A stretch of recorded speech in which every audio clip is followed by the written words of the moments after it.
donde quienes, digamos, dirigen los destinos es una mesa de gestión conformada por los mismos vecinos, sin antecedentes en este tipo de, digamos, generación de políticas, políticas sociales bien entendidas. El punto es que los vecinos vieron un espacio verde frente al equipamiento, a la plaza, a las viviendas, y empezaron a tomar el espacio verde. Obviamente está tomado actualmente en su totalidad. Y lo que decías vos, es decir, era un espacio verde pero que no tenía tratamiento y por lo tanto estaba abandonado también, como habían sido anteriormente abandonadas las viviendas que fueron tomadas por los sin techo. Una cancha de fútbol jamás se toma. No, claro, por supuesto, la cancha de fútbol no se tomó, la plaza tampoco. Es sagrada. Es sagrada, tal cual. Pero el espacio verde sí. Ahora, en el proceso de seguir construyendo viviendas, la municipalidad en un momento se topó que en una de las manzanas para viviendas había ya sido construida una vivienda prefabricada y imposibilitaba que la cooperativa que le tocaba construir las 4 viviendas no podía hacer, porque había una vivienda, había una familia, una chica joven de 24 años ya viuda, me hizo acordar lo que decías vos de total es para la herencia. ¿Y qué se le ocurrió a la municipalidad? Sacar a esta chica viuda de ese lugar construyéndole una vivienda, ¿dónde? En el espacio verde, a la municipalidad. Estoy hablando de hace 3 años, 4 años, o menos. Es decir, yo creo, estoy convencido ya a esta altura, ¿no?, que de responsabilidad social universitaria es muy poco lo que se sabe, y menos aún lo que se practica. Porque las decisiones, en definitiva, se toman desde los gobiernos locales, provinciales y nacionales por parte de profesionales que hemos tenido la suerte de pasar por universidades que son pagas por todo el conjunto de la sociedad, pero que a su vez son libres, gratuitas, y de esto habla la reforma universitaria de 1918, es decir, que hago referencia a algo que es histórico, ¿no? Es muy difícil trabajar en el territorio, por cierto, es un desafío, pero yo creo que poco aportamos los profesionales, lamentablemente, en este siglo XXI, y hay una cosa que no quiero dejar de mencionar. ¿Cómo es que el ser humano no piensa que el mundo va a seguir creciendo y que van a seguir viviendo personas y que van a seguir viniendo chicos, que las chicas van a seguir embarazándose y que va a seguir... ¿Y qué al respecto, no? Es decir, qué angustiante que es, ¿no? Nada más.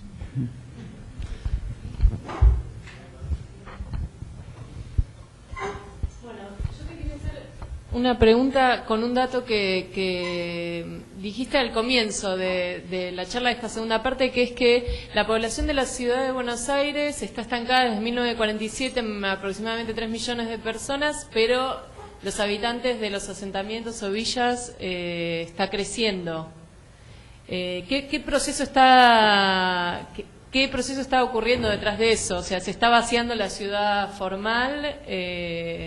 No, es muy paradójico porque, digamos, uno va a la capital y ve construyéndose todo el tiempo. Entonces, en la zona norte lo que hay es un aumento increíble de metros cuadrados construidos, pero no aumenta la población. Y toda la población aumenta en la zona sur. Y entonces empeoran las condiciones de hacinamiento, porque en realidad es por verticalización de los asentamientos. Entonces, incluso en la zona sur, en capital, hay chicos sin escuelas. Tienen que ir hasta Avellaneda. O sea, la secundaria los quieren mandar a Núñez, que es la otra punta de la capital. O sea, yo me encontré con gente que no tiene escuela. ¿Por qué? Porque también, digamos, el Estado no prevé que la ciudad crece ahí poblacionalmente. Ahí están los jóvenes. El resto de los ciudades son todas una ciudad de viejos. Y no crece porque es una ciudad de viejos, digamos. Las mujeres tienen hijos a los 30, porque es clase media a los 30, incluso más tarde. Entonces es una ciudad de viejos. Mis hijos me lo dijeron: mamá, este barrio está lleno de viejos. Una día me dijo así, observando. Digo, tenés razón. Y ustedes bajaron el promedio abruptamente cuando tenían 6, 7 años. Me dice: mamá, este barrio está lleno de viejos. Tenés razón, o sea. Entonces pero además, no solamente demográfico, sino es metros cuadrados. Uno va y es impresionante. La construcción es que hay metros cuadrados, o sea, cada vez consumen los habitantes más metros cuadrados en el norte, y en el sur es el igual de metros cuadrados más gente. Ese es el fenómeno que está sucediendo. Ese es el fenómeno que está sucediendo. También metros cuadrados vacíos, cantidad. Sí, vacíos y consumo, las dos cosas. Vacíos, y también hay como el sector servicios también demanda. Ahí yo tengo una discusión, y como coincido con Eduardo Rece, a veces cuando se habla de tantas casas vacías, ojo, es menos, es importantísimo, pero es mucho menos, porque hay mucha gente que o estaba de viaje o es profesional. ¿Cuántos psicólogos, pedagogos, psicopedagogos, artistas, abogados, que ellos tienen como estudios en un departamento? Entonces también hay más aquellos que se están vendiendo estaban vacíos, o sea, es un porcentaje, yo creo que es un tercio de lo que sale, un tercio no corresponde, 2/3 de lo que sale como casas vacías. Pero en parte es eso, porque también es un fenómeno económico. ¿Por qué también creció tanto el costo del suelo de la vivienda? Porque en realidad es un refugio del excedente económico. Es un refugio del excedente económico. Y yo creo que en los últimos años, como hay cierta restricción con el dólar, el ladrillo, porque incluso en un contexto de cambio de gobierno, nunca vi que en un contexto de cambio de gobierno la construcción, que es tan sensible, está en pleno proceso de crecimiento. Yo veo a la vuelta de mi casa una construcción nueva, una torre, o no sé qué. O sea, es un contexto muy particular. Yo creo que tiene que ver con que el excedente, que no se puede, o va al dólar o a los ladrillos, que es el único negocio seguro. Entonces, como ahora no puede ir tanto al dólar, que eso es una intuición, o sea, ustedes saben más que yo en eso. Pero no solamente es metros cuadrados para reasegurar el excedente económico, pero también hay un consumo suntuario de que la gente por ahí vive sola en 4 ambientes, porque además sí, el cambio demográfico es que también con el crecimiento, con la mejora económica, la ciudad de Buenos Aires no creció en gente, pero creció en familias. Creció muchísimo las familias unipersonales, digamos, las casas unipersonales. El tamaño de las familias son menores. Entonces tiene que ver con que a veces parejas vivían juntos pero se pudieron separar, o hijos que se pudieron independizar. O sea, es un fenómeno muy muy particular. Entonces hay más necesidad de vivienda porque hay igual cantidad de gente, pero más hogares. Entonces hay muchas cosas dando vuelta.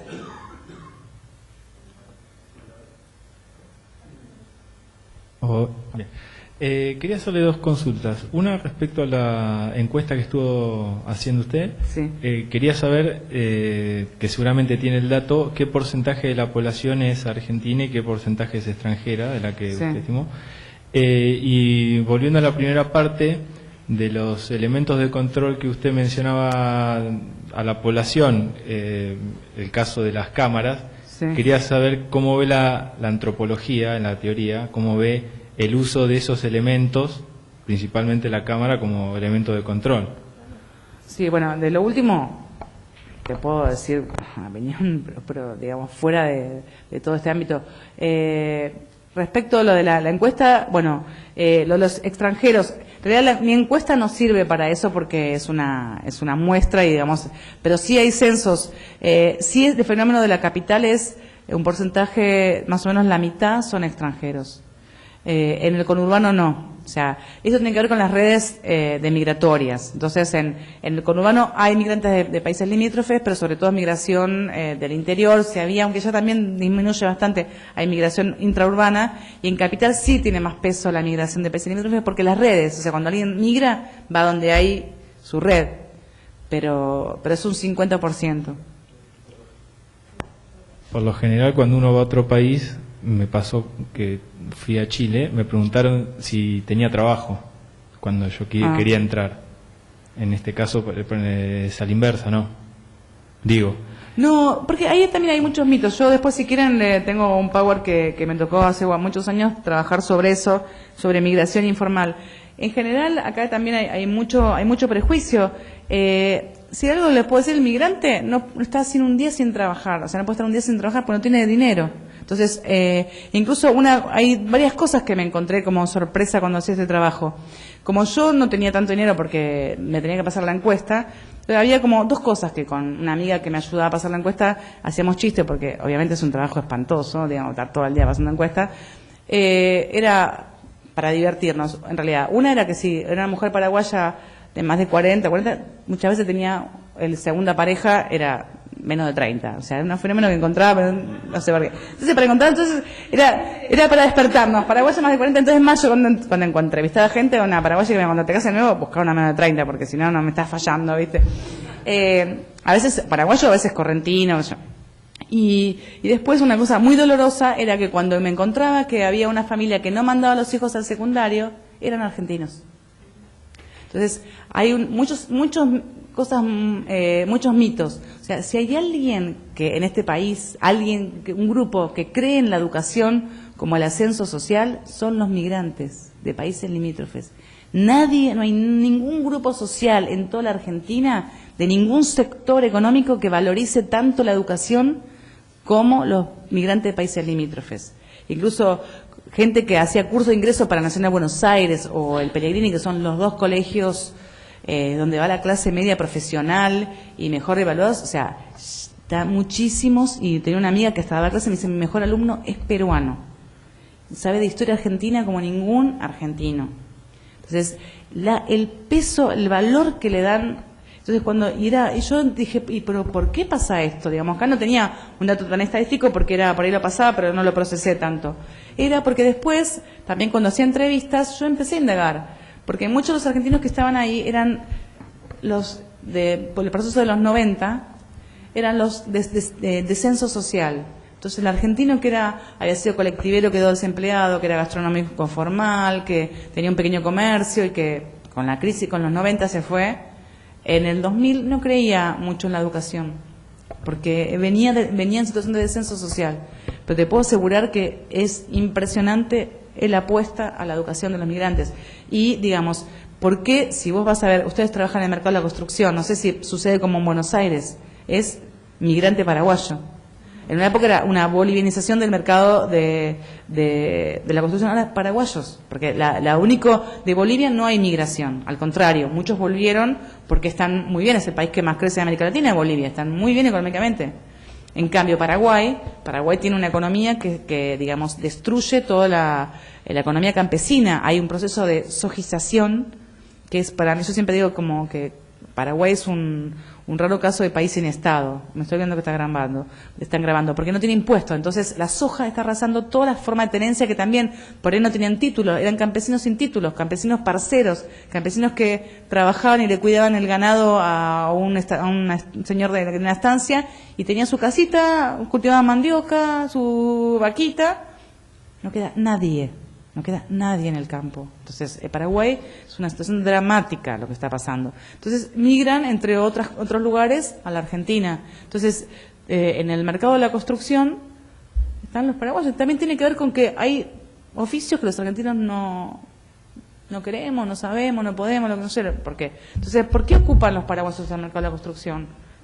Porque trabajan. Entonces, lo que no podemos decir es que los migrantes... Obviamente, como hay de minoría argentina, también... Toda la gente de los barrios, hay algunos que se dedican a cosas ilegales, obviamente, no lo vamos a negar, y es una complejidad territorial muy fuerte, porque en realidad el comercio de la droga no cambia el territorio, lo que cambia el territorio es la cocina de Paco. O sea, un barrio cambia todo lo que es su seguridad, y yo estuve en la época de la 31, estuve 10 años, durante mucho tiempo yo salía sola del medio de la villa a las 12:30 de la noche, sin ningún problema y nunca sentí temor. Tiempo después, en algunas zonas donde hay cocina de Paco, no se podía pasar. Entonces, eso es lo que cambia. No digo que no haya gente, migrantes, argentinos, de diferentes países, involucrados en eso. Obvio que los hay. Pero digo, los migrantes vienen porque también hay trabajo, si no, no vienen. Hay una vacante en el trabajo de la construcción, hay una vacante en el trabajo del empleo doméstico. Algunos sí, otros no, pero porque no tienen otro lugar. Algunos tienen incluso ingresos muy altos. Yo me acuerdo de entrevistar a un peruano que tenía un ingreso mucho mejor que yo, pero trabajaba en una empresa de tema de electricidad, de sur, qué sé yo, pero nadie le alquilaba a un peruano.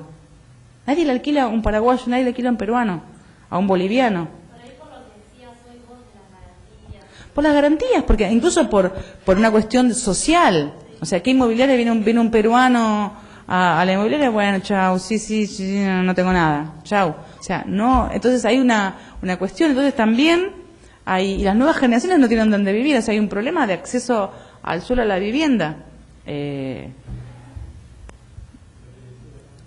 Es complejo lo que digo, hay muchos prejuicios, hay mucho mito, yo no digo, no voy a hacer una apología de toda la migración, pero digo, claramente uno encuentra la población que trabaja, pero a todas las tipologías habitacionales, sobre percepción de seguridad, ambiente, un montón de temas, no solamente ese, pero voy a incluir ese. No voy a preguntar específicamente por la cámara. Creo que también en algunas cosas en momentos naturalizamos, vemos la cámara, no nos cambia nada.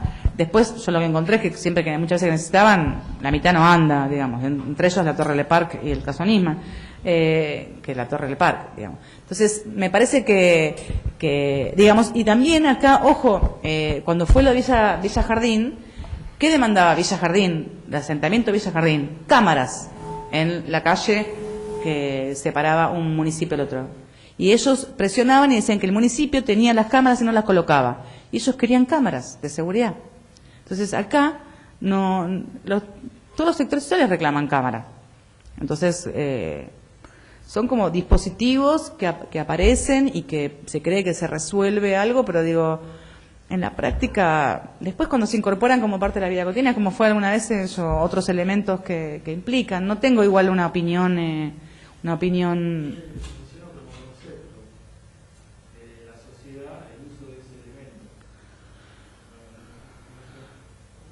Sí, es un tema ahí que no manejo. Yo diría que a mí particularmente me incomoda, pero porque es como también, o sea, estar todo el tiempo, como decía el panóptico, todo el día te están viendo, todo el día te están haciendo. Había muchas quejas en la ciudad de Buenos Aires en un momento porque había algunas cámaras que permitían ver hasta los departamentos adentro, lo que hacía la gente.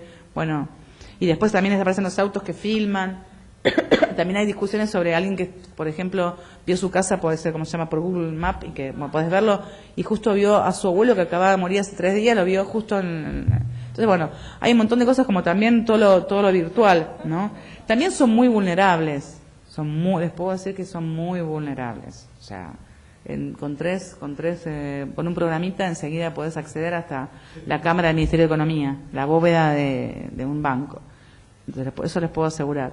Entonces, no sé, personalmente a mí no me agrada que estén todo el tiempo filmándome, ni a la gente, pero bueno, la gente como que tiene esperanza de que un dispositivo más le dé tenga la esperanza de la seguridad, pero como fenómeno a mí me parece...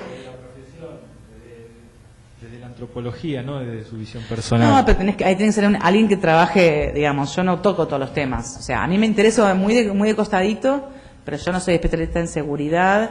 Te recomiendo leer a Gabriel Kessler, que es un especialista, y toca algunas partes de ese tema de la cámara, pero te puedo decir que la gente demanda, la gente de las villas demanda cámaras, la gente de la clase media demanda cámaras, los sectores altos demandan cámaras. Porque es un dispositivo más que se cree que puede servir en caso como para disuadir en situaciones de inseguridad. ¿Cuánta efectividad tiene? Para disuadir no creo que ninguna. En todo caso, a veces para esclarecer, y te diría que hasta un punto, ¿no? Una acotación sobre el tema y después una otra. Hace 10 años atrás creo que se hizo el primer congreso de municipios acá en Mar del Plata. Se presentó por primera vez, gente de Brasil vino con tecnología que era alemana sobre el tema de las cámaras que no podían instalarlas en San Paulo y entonces estaba buscando mercados en Argentina. Quien es hoy intendente fue uno de los que más habló en contra de todo eso y la libertad, y después es el más acérrimo defensor de instalarlas y ya lleva algo de 1.500 o 1.000 y pico. Ahí se demostró, varios demostraron el nivel de control que tienen sobre la ciudadanía. Había, hay distintos tipos de cámaras, tenés la que abarca hasta 500 metros y que te saca, te ve la hora de la que estás adentro del departamento. Y eso se iba colocando cada tantos metros en la ciudad, o sea, es una grilla, y después tenés las locales. Para que tengas idea del nivel de control que están teniendo las ciudades, hay organizaciones privadas en España que manejan todos tus datos hoy acá y entran, como dice, con el sistema y te vigilan. En España, que no las tenemos acá. O sea, hay una venta de toda esa documentación ilegal. O sea, prácticamente eso es un esclavo, digamos. Sí, Pero son armas eso, armas doble filo, porque... Claro, porque la seguridad, digamos que te promete seguridad, claro, es una excusa del control. Me pareció... No sé si excusa de control, yo no lo vería tan negocio seguro, pero digamos... Sí. Pero yo creo que también es un arma de doble filo, porque te dejas el lado más vulnerable, porque saben con quién vivís, cómo vivís, Claro, qué salís. claro. Estás entregando toda tu forma de vida, digamos. Pero si lo ves, hace 20 años más o menos, tuve una experiencia en Canadá y ya tenían todos los sistemas de video, tanto en los malls como en la calle y demás. Y si ellos querían a cada persona durante creo que 20 años, si cometía un delito, quedaba identificada, sea con una tridimensional, Sí. y ellos lo veían por dónde se movía en la ciudad. Y lo controlaban durante 20 años. Entonces, claro, cuando esa persona entraba al mall, se sonaba una alarma al de seguridad que enseguida lo seguía por los videos. Bueno, como en Estados Sí, Unidos, que también claro. Tienen, incluso Poteo Pérez y qué sé yo, tienen formas de detectar Sí, una, pero te digo, hace un 20 modelo matemático que te pueden detectar igual aunque te hagas, o sea, Claro. algún arreglito Bueno. para pasar desapercibido. Lo que quería decirte, me pareció interesante el desarrollo de las asentamientos informales, porque yo estoy estudiando digamos la ciudad preindustrial, digamos, casi entre medieval y preindustrial. Y me interesaba la parte social, digamos, la vida comunitaria, como se daba antiguamente y cómo se está dando en lo que vos hablabas, es muy parecido, la forma de subsistir, la forma de manejarse económicamente de la ciudad preindustrial, digamos, en estos tipos de asentamientos. Sí, yo le veo mucho paralelismo, porque en una época también con algunas cosas muy discriminatorias. Yo escribí un capítulo en un libro sobre el indoamericano, pero no trabajando sobre el caso, sino yo comparada con los conventillos de fines del siglo XIX y XX. Es la misma situación, son migrantes que viven en condiciones tuburizadas. Claro. Es muy similar, es muy similar. Porque también los migrantes, nosotros nos olvidamos, pero los migrantes que venían eran totalmente estigmatizados.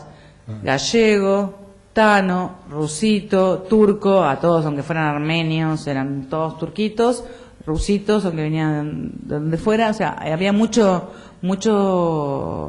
construcción peyorativa de aquellos que vivían en conventillos. Además, también cuando se disolvieron era una mezcla entre higienismo y cuestión social, digamos, también como peligrosidad social. Muy similar a cuando la dictadura también decía que había que erradicar las villas porque era un foco de lugares clientelizables, de conflicto social, de actores conflictivos. Entonces, me parece que yo haría el paralelismo, y también, digamos, uno puede ver a Engels cuando hablaba con Claro. su descripción de la situación de la clase obrera, era también, Sí. o sea, es muy similar al conventillo, tugurio, insalubre. Eso es un poco lo que uno encuentra, digamos, como paralelismo. Después el otro tema que al principio quedó medio... a mí eso lo estudié muchos años atrás, del tema de los inmigrantes. O sea, venían, para poder venir al país del 1880 hasta pasado la Primera Guerra Mundial, tenían que tener un llamado. No podían entrar al país si no tenían el llamado. Las mujeres. Con un trabajo. Entonces muchos fueron a esos y eran trabajos esclavizantes. Entonces no querían, por ejemplo, en el Chaco, en el interior, y se volvían y querían volver. Entonces no tenían forma de volver, entonces se escondían los documentos, o el que le daba el trabajo se los quedaba para que no se podían ir. Digamos, eran prácticamente esclavizantes. Sí, Entonces, muchos volvieron, también uno no tiene ese dato, pero también muchos volvieron. Y después, después de la Segunda Guerra Mundial, la mayoría entra con la Cruz Roja sin documento. Y ahí es donde entra la gran cantidad que no deberían haber entrado. Entonces, esos son los que primero tienen empleo público. O sea, cuando llega Perón, el que le dan mayormente empleo público eran ese tipo de gente. Pero anteriormente, yo lo sé, he seguido con cuestiones culturales y digamos de cómo pudieron llegar a obtener el documento, fue en la época de Perón, porque ellos no tenían documento, o lo escondían o lo perdieron por haber no querido trabajar en el Chaco, no querido trabajar en Formosa, en Salta, o en Misiones, en Corrientes. y se volvían a la capital esperando juntar algo de dinero para volver a su país. Y entonces sale la Primera Guerra Mundial, entonces no podían irse, entonces esperaban y después sale la segunda, digamos, y empezó el nazismo y el fascismo, y dice no te vengas, y se quedaron. Sí, muchos migrantes ancianos siempre soñando desde hace 30 años de volver. Y hasta el día de la muerte con 95 años tenían su proyecto de volver, ¿no? Sí. Pero también digo, entonces la imagen con la migración es que los primeros villanos eran migrantes europeos, digamos. Sí, entonces, sí. Y después el otro tema que ahí te queda un vacío de los años 90, que aparece un pico en el conurbano, hay que tener en cuenta la reforma agraria que se produce, pero no con división de suelo acá, sino al revés. Creo que Argentina, según lo que he leído hace poco, tiene la menor población rural comparada con otros países que tienen, digamos, desarrollos agropecuarios. Sí, 92%. Claro, entonces esa emigración, al tener esos alquileres de los suelos intensivos con el tema de la sojización y demás, que ahora ya no es tal, pero lo que hizo fue sacar toda la gente, digamos, cada estancia tenía 30, 40 personas, hoy tienen 1 o 2. Sí, igual demográficamente eso no fue muy relevante porque en el 2001 era 91% urbano, ahora es 92%. O sea, es ya el fenómeno de migración rural urbana desde los 70 no es relevante en Argentina. De los 70 sí, en otros países, Igualmente la historia no empezó en el siglo pasado. Y hay una cosa que sí es llamativo, que justamente Perón aloja a los originarios que vienen a verlo en el 1945, cuando asume como presidente, y los aloja justamente en el hotel de los inmigrantes. Es decir, hay todo ¿A quiénes?